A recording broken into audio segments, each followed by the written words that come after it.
Ceyransan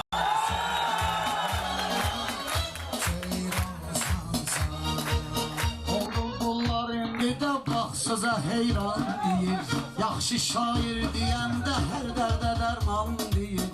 Rəşad Hacı Erşən sənə ceyran deyir, heyvansan sən, ceyransan sən. İntiqam zor gəlirsən bu toy günündə maraq. Kim yaxşı oğlandırsa mənim canım ona sadaqa. Rəşada heyvan deyir, verməklə özü bir qırağa. Ondan sana almışam mən bir çörək sənin üçün oxumağa.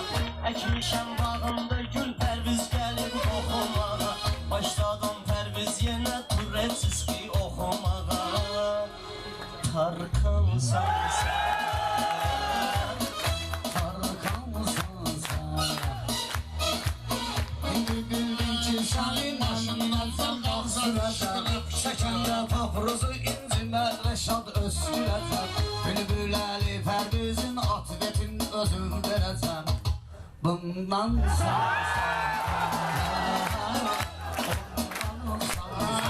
Şunun başından buramdan şıkıra şıkıra. Arada intikamda deyir sındıra sındıra. Zəng gəlir Moskvadan deyir şıkıra şıkıra.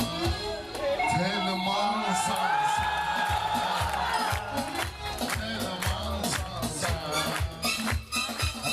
Rəşad dağlı